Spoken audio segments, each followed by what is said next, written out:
Welcome back, ladies and gentlemen, to Canadian Football Central, CFL content for the fans, by the fans. And make sure you guys like this video and subscribe if you have not already. Turn on the notification bell because it is our Week 1 preview of the CFL regular season. Rick, how you feeling today? It's about bloody effing time. It is. And you know why it also is about bloody effing time? We are recording this video on June 4th at 12:30 a.m. in the morning, or 1:30 a.m. if you are in Rick's Eastern time zones out in Hamilton. Keep in mind, we've already done an hour and 20-minute West preview. Yes, the West preview that came out yesterday, along with the Jonas Brothers video. We were finished recording that just a few minutes ago. We're doing all three in one night. We're going through it. We got the time. We got the energy, the pizzazz, and we're going through it. Normally Carter's like, man, I'm ready to go to bed. Yeah, normally I'm sleepy by this time, but I don't know why, but I got energy today. We're rolling. So anyways, we have our first game of the CFL season in 2024, and it is the Grey Cup rematch between the Montreal Alouettes, boo, and the Winnipeg Blue Bombers. Yeah. So, in other words, the game that Carter does not want to remember. Yes, the rematch between we keep doing these rematch after losing Grey Cups. It's okay. You Ticats fans understand that too, though, because you guys had to do that against us as well. So you understand our suffering, other than the fact that we won 2 Grey Cups before we lost 2 in a row. But anyways, Montreal Alouettes visiting the Winnipeg Blue Bombers. So how are we feeling about this game? Personally, I'm feeling pretty good in the sense of that obviously there are some blaring holes in the Winnipeg lineup. Being returner, who is it going to be? We're going to have to see. But all in all, in terms of the actual product on the field and the guys that we have and some of the rookies that are taking those spots and moving into positions, there's a lot of potential with here. Obviously, Zach Collaros is finally going to be hitting the field. Didn't hit the field in the preseason. The franchise quarterback for Winnipeg, though, restructuring his deal recently, so hopefully that means the Bombers are maybe eyeing up and bringing someone in. But we're going to assume that's not happening for this game. However, there's one big story going into this game. Do you know what this is? It is the big story? The war of words between Mr. Sean Lemon and Coach Mike O'Shea. Coach Mike O'Shea coming out publicly and saying that he does not believe that someone betting on their own games should be allowed to play in those games afterwards. Which, to be fair, unbiasedly, that's a pretty damn good point. That's a very fair point. I mean, that's what happens when you can appeal and you still get to play in your games. But again, that's not exactly how the system works. Even though what he's saying, completely fair, completely logical. He's going through the appeal with the CFL Players Association, so he's absolutely allowed to play the game, whether people like it or not. I was going in a completely different direction than that. Yeah. I was going to say this is the first time Alouettes play without their star receiver, Mr. Austin Mack. That is right. Austin Mack no longer on the team. However, let's not think that they are the only team with some star power missing the lineup. Rasheed Bailey, obviously, no longer on the Winnipeg Blue Bombers. Gone down the QEW to Toronto. Did you say AEW? No, the QEW. Oh, I thought you said AEW because I was about to say they got better attendance than AEW. Yeah. And I say that as someone who likes AEW. Not only is Rashad Bailey gone down the QEW to Toronto. Rasheed, my guy. Rasheed, baby. But also another Bomber has gone down the QEW to Toronto. That is right, Mr. Janarian Grant. And this is where the hole at returner, it looked like Chris Smith was going to take the reins However, he gets injured and then eventually cut by the Bombers, I'm assuming for the reason of that injury. So what do the Bombers got to do? They got to do what they got to stop doing what they did last year. And you know exactly where I'm going with this, Rick. We got to play 60 minutes, boys. We can't play 30. We can't play 15, not 45. We're playing against, these are the two top Grey Cup contenders in this league against one another. The only other one that I'd say is as clear-cut of a contender for the Grey Cup as these two is the BC Lions, I would say. And a lot of people have the BC Lions above the Winnipeg Blue Bombers in the West. I personally don't, but I definitely can see the argument for it. Now, so what do we see on the Montreal Alouettes side of things? We talked about the Bombers a bit. What do we see on the Alouettes side of things for this game, Rick? So we have no Austin Max. So we have Tyler Sneed, Cole Spiker, Tyson Philpott, Keon Julian Grant. I think Julian Grant Charleston as well as Tyson Rambo. I think all three of those guys, especially Tyson Philpott and Julian Grant, are really going to get a really key spot in terms of picking up that slack from Austin Max in his absence, and really driving the field in that regard. Who do they got as their starting running back? So they'll most likely be splitting it between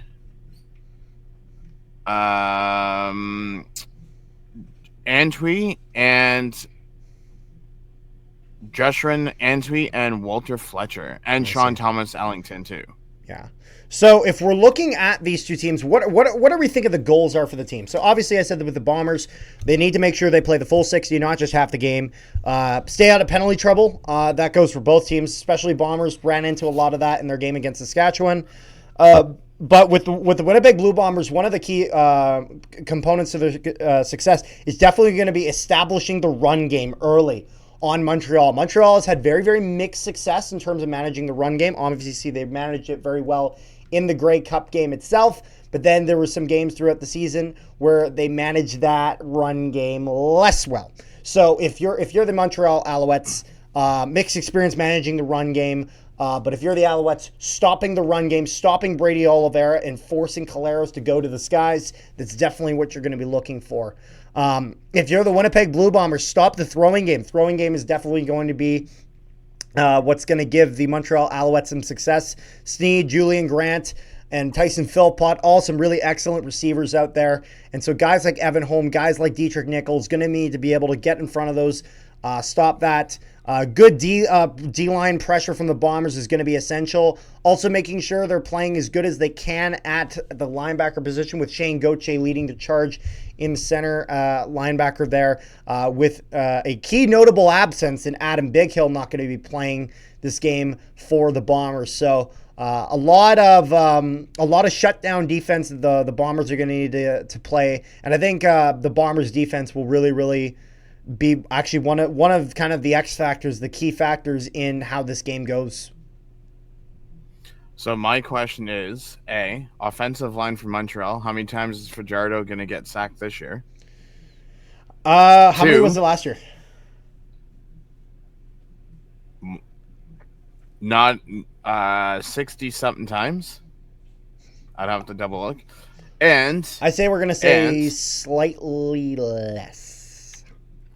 And is last year going to be like one of those quick one and done things, or is he going to step it up and show? Are you talking in terms of a team showing dominance?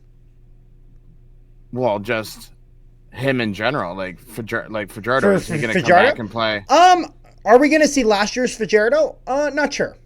I definitely don't think it's a one and done, in the sense of when you win the Grey Cup, you win it for a reason. You really win it because you're a star in this league. And Chad Kelly came in for basically one quarter, won the Argonauts a Grey Cup, and he was a backup quarterback. And the question was, can he lead his team to greatness? Obviously, he choked in the playoffs. But the fact of the matter is that Chad Kelly played some excellent football all throughout the season leading up till then.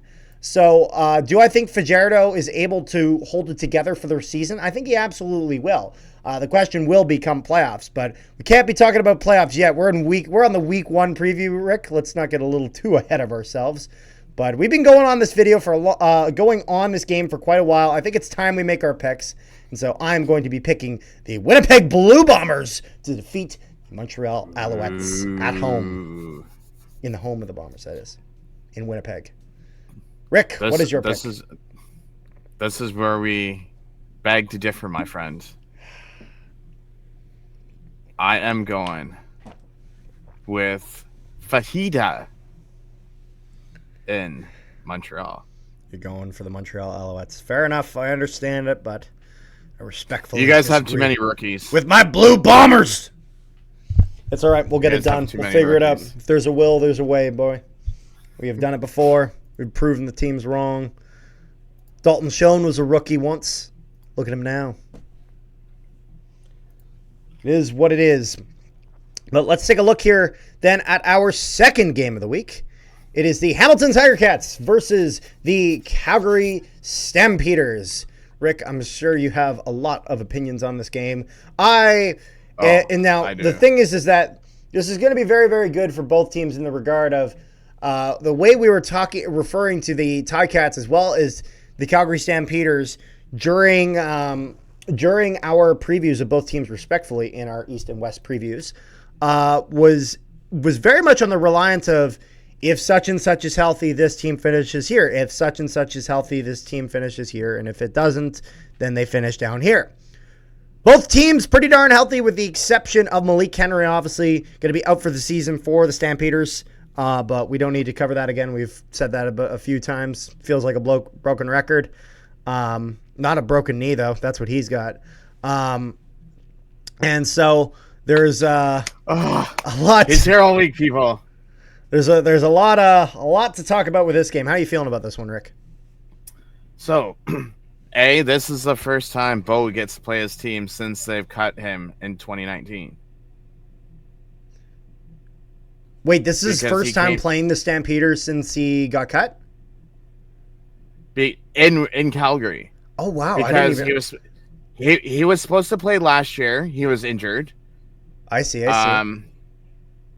Or was it 21? I'm not sure because he dealt with injury troubles last year. So that might have kept him up for that game. Okay, so there's that, and then another. If you look at your offensive line in front of you, it's going to go Bridges, who's a 6'4" receiver. Yep. Tim White. Then you have either your fullback here or your running back. Tim White, sorry? No, I'm just saying in order. So you have your wide receiver Bridges here. Then you have Tim White here. Sorry, I thought you said offensive line. I was like, what? No, I'm saying if you're looking at the defense this way behind the offensive line. Yeah, okay, I got you. So you have Bridges, Tim White. Yep. Then you either have your running back on this side or on this side, depending on where you are on the quarterback. I see. Then you have Keandre Smith, Steven Dunbar. Oh, yeah, because he's... Sorry. They did it differently today at practice. Today they had Keandre Smith and Brendan O'Leary Orange as the other starting slot back. Yep. And then you have Steven Dunbar, the wide receiver. Yep. And also, this is Luther Havana Vanhu. I probably butchered his last name. I'll eventually get it by the end of the year. This is his return back to Calgary. Yep. And we also signed Jonathan Moxley this week. That's right. I know he's on the practice rod, but I'm sure they travel with the team, and it will be his return back to Calgary. Once he learns that playbook, I expect to see him in the lineup, just probably not week one. Not only that, but you also have 7... What did I say? You also have David Menard making his debut in Ticat colors. Yep. Dwayne Hendricks making his debut in Ticat colors. Barlow making his return or his debut in Ticat colors. Usher. Jamal Peters is going to be making his debut. There's Lawrence Woods III just returned to us from BC. Yep.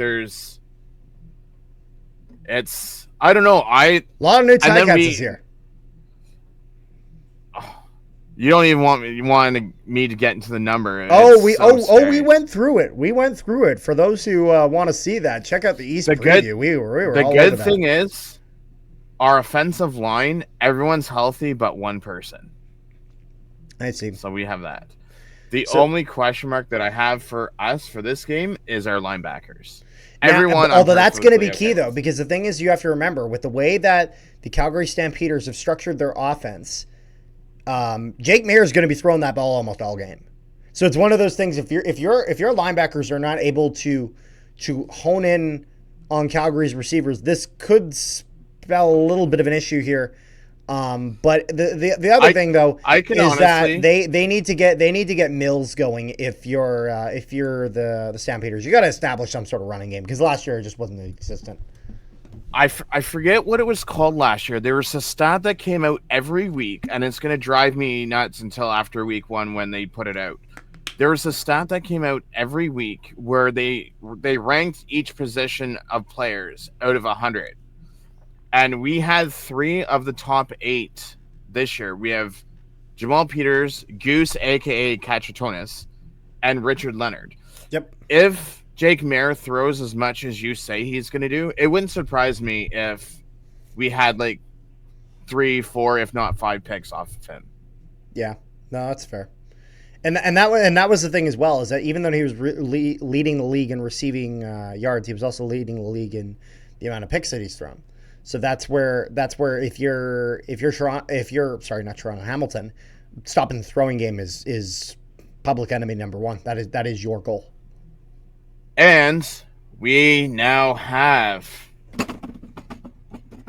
a different playbook.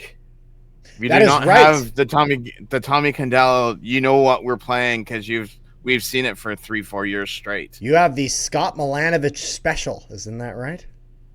With tight ends. We're gonna get to see the true madness, the true gloriousness of Team Extreme. And we also, I kid you not, Giovanni Robinson could play as a center in the NBA. This guy is 6'8", receiver. You don't even you have to get on stilts to jump if you're a small defensive back. Yep. To get the ball out of this guy's hands, because you got to remember, he's 6'8", and he still has reach on top of that. Here's the thing, though.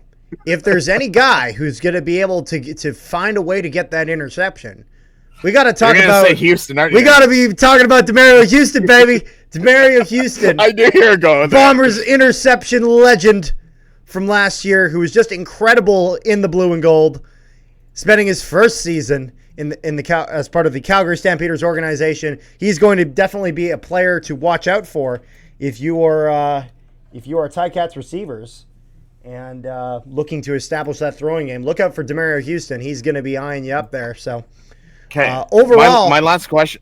Yeah. My last question for you is: how much of a leash on Thursday do you give Jake Maier?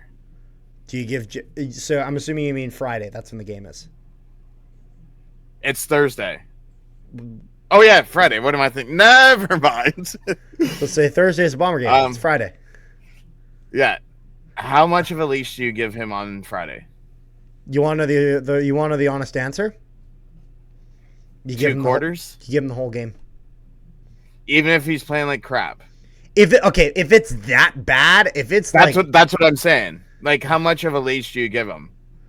Like, do you give him like the first half? If you're behind by like 3 touchdowns by half, then switch him.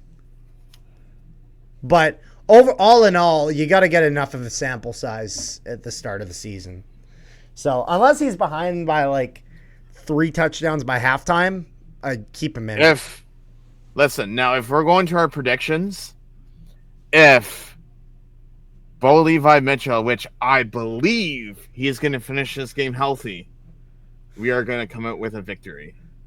I will say this is actually the game I had the toughest time choosing this week, but I have decided that I believe the Hamilton Tiger Cats are going to pull out a victory on the road against the Calgary Stampeders and get themselves a because W.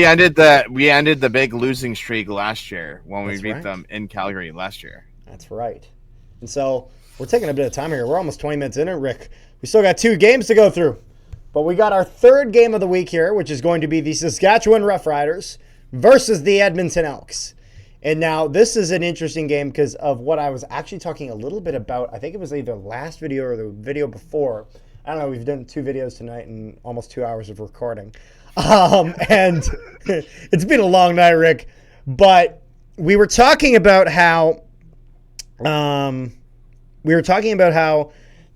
were the 2 teams that had that situation where the Edmonton Elks player forgot the rules. Mm-hmm. And that led to a Saskatchewan W, except this game is in Edmonton. This game is not in Saskatchewan. So the question is, now, are they able to start getting consistent wins at Commonwealth Stadium? And my answer is, well, we will have to wait and see. But if we take a look at these 2 rosters, what has changed? The Edmonton Elks have doubled down on their offense, forgetting defense, and is seemingly being a complete afterthought.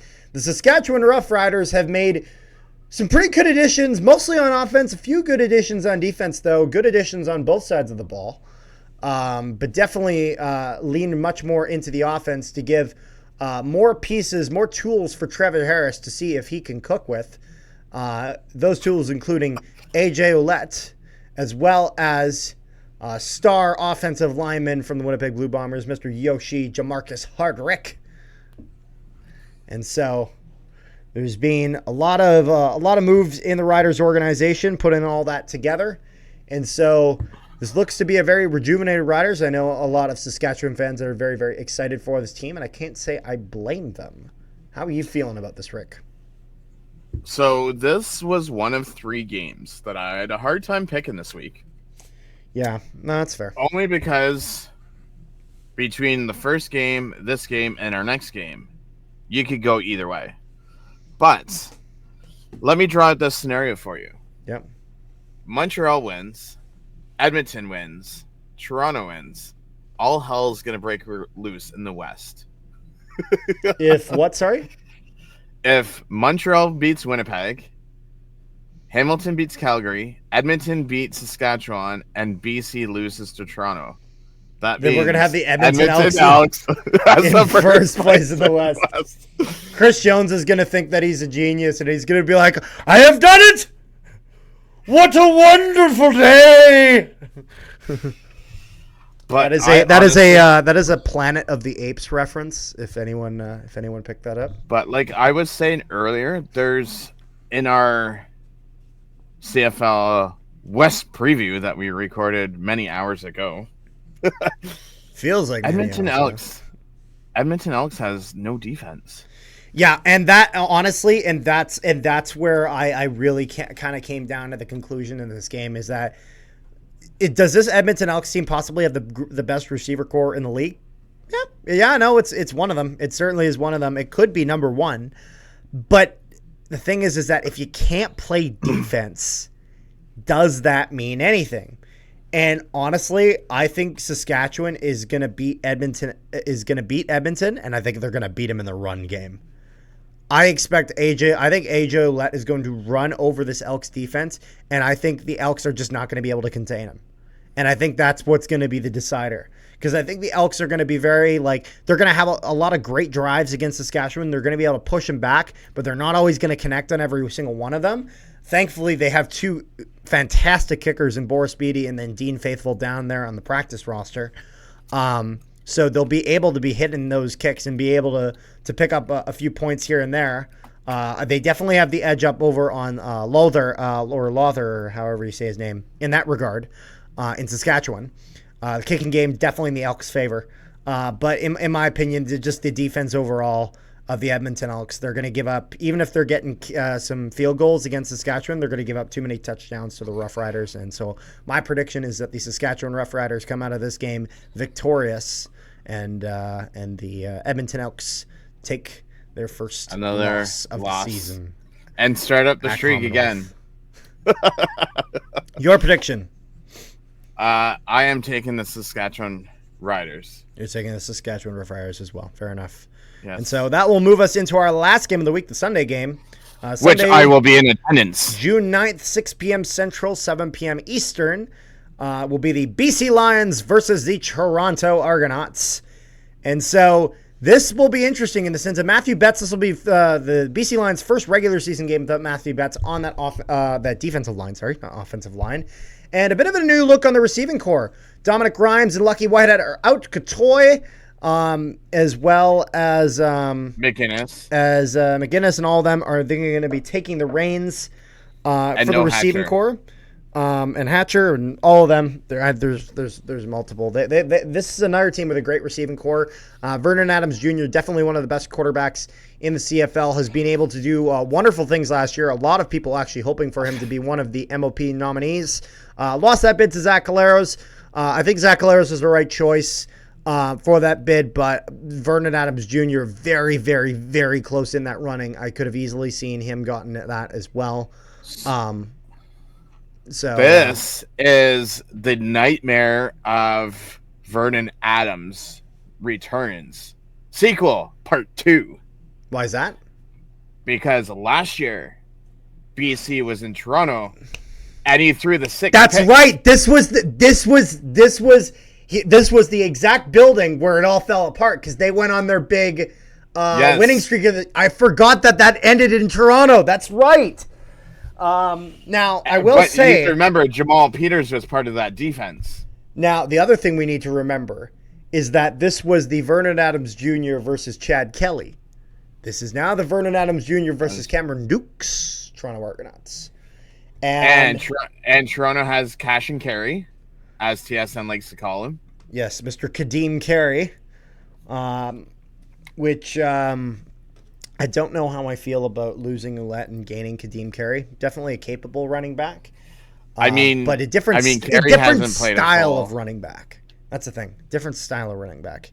It's not like he's not built like a bull in a china house like AJ Ouellette or Mr. Brady Oliveira. Very, very different style of running back in that regard, but still has been able to be very, very successful in this league.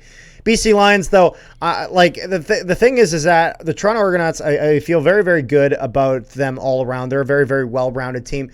The BC Lions, I think, are the most well-rounded team in the CFL with a very, very capable defense. And then also a very, very capable offense. They've been able to work their magic in a lot of assets in that regard. I think the D-line for the BC Lions could possibly give the Toronto Argonauts some trouble.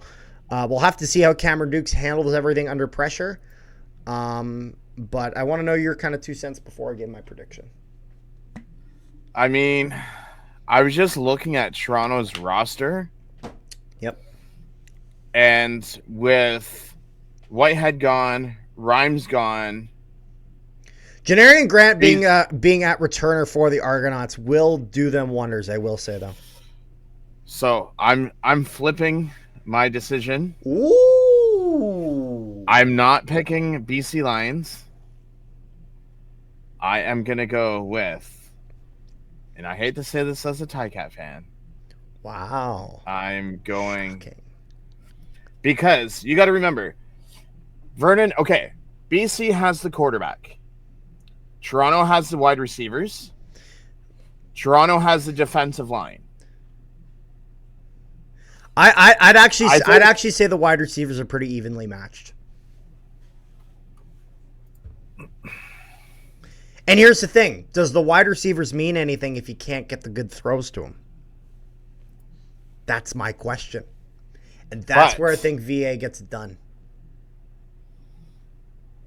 I don't know. I just think that Toronto's secondary is a bit better. That's fair. Than BC. That's fair. I know you're flipping your pick, but I will actually be sticking with my pick, which my pick for this week is the BC Lions defeating the Toronto Argonauts. So either the Vernon Adams sequel 2.0 is going to happen. I think he redeems himself. Or I'm just going to be regretting. I think we're Toronto. I think we're getting the Vernon Adams revenge tour to start the season. I'll put it this way. I don't think he I think he's very, very aware of how it went last time, and I think he's going to make sure that doesn't happen again. And overall, I think the BC Lions are more complete than the team than Toronto Argonauts. I will be sitting 2 rows behind the BC Lions, haggling them. Just make sure that Toronto wins. You're gonna haggle the Lions? Aren't you hoping for them to win that game? Strange stuff from Mr. Rick there. I do, but I mean, listen, my prediction record's already on the line. Once I put down my answer, I can't change it. It is what it is. If it ain't so. But if it ain't broken, don't fix it. I want to know what your guys' predictions are in the comment section below. Make sure you guys like, share, and subscribe if you have not already done so. Make sure you guys check out the CFL Forum. They promote yours truly, Canadian Football Central, in the CFL Forum, and we are very, very appreciative of that. So we want to return the favor and let you guys know that some of the best CFL conversation is happening there. So make sure you guys check that out. And overall, I think that's all we got. Is there anything else you have there, Rick? Yes. I think they're on this side. Yes. What is it? Because this is going out Thursday morning. Yep. What else do we have coming out Thursday, Carter? Well, no, this is coming out. This is going out Wednesday morning. This video is going out Wednesday morning. Okay, and but the following day, on the Thursday morning, we are, or not Thursday morning, Thursday at noon Central Time, noon Central. We are going to have our interview with Mr. Cam Eccles coming out of the Calgary Stampeders. That interview will be happening, it'll actually be being recorded late at Wednesday. So make sure, if you guys have any questions for Mr. Cam Eccles, make sure you guys comment that down below or on any of our socials, or even you guys can DM us directly. My Twitter is in the description below. So if you guys have any questions, make sure to get a hold of us in some sort of way. And your question might be featured in that interview. We're excited to have Cam on. We're very thankful for him giving us his time. Or if you are a daily person on the CFL forums, under the subject CFL Talk, our lovely mod team, not our mod team, but the CFL Forum mod team has put a spot over under the CFL Talk that has a spot for us to put your questions there as well. There you go. That is right. Rick's on top of it. So thank you, Rick, for that. And thank you to everyone at the CFL Forum, the mod team, all of that. Is there anything else you got, Rick? I'm beating Carter at my prediction record this year. No, you're not. All right. Make sure you guys like, share, and subscribe if you have not already, and we will see you guys next time.